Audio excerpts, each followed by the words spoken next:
Hello guys, in this video I'm going to show you how to hide a pin in the Pinterest app. First you have to open up the app, and here it opens up in the home menu.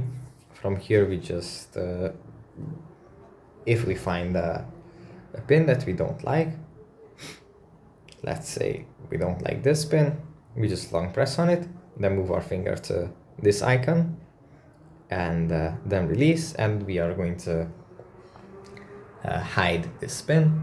But first we have to give a reason why we want to hide this pin.